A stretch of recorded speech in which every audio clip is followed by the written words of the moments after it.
వావిలాకు, వాయిలాకు, ఆయిలాకు అని పిలుచుకునే మొక్క ఆయుర్వేదంలో చాలా గొప్ప ఔషధ గుణాలు కలిగి ఉన్న మొక్క. దీన్ని మన సంస్కృతంలో నిగొండి అని పిలుచుకుంటాం. రైతులు పొద్దుందాకా కష్టపడి సాయంత్రం ఇంటికి పోయేటప్పుడు ఈ ఆయిలాకు కొమ్మల్ని తీసుకుపోయి వేడి నీళ్ళలో మరిగించుకొని స్నానం చేస్తారు. ఇట్లా చేయడం ద్వారా ఒళ్ళు నొప్పులు అన్నీ తగ్గడమే కాకుండా హాయిగా నిద్ర పడుతుంది. అట్లాగే పంట పొలాలలో ఏదైతే రసం పీల్చే పురుగులు ఇబ్బంది పెడతాయో వాటిపై ఈ ఆయిలాకు కషాయాన్ని పిచికారీ చేసినట్టయితే చాలా వరకు ఈ రసం పీల్చే పురుగుల్ని పంట నుంచి నివారించుకోవచ్చు.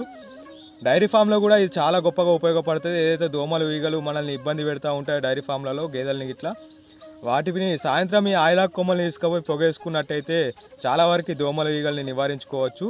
అంతేకాకుండా పూర్వము ఏదైతే ఆడవాళ్ళు డెలివరీ అవుతారో వాళ్ళకి ఈ ఆయిలాకు కొమ్మల్ని వేడి నీళ్ళలో వేసి మరిగించి స్నానం చేయించేవారు. ఇట్లా చేయడం ద్వారా అన్ని రకాల ఒళ్ళు నొప్పులు తగ్గడమే కాకుండా చాలా వరకు ఇన్ఫెక్షన్ల నుంచి కాపాడుతుంది. మరిన్ని లేటెస్ట్ ఇన్ఫర్మేషన్స్ కోసం సబ్స్క్రైబ్ చేసుకోండి.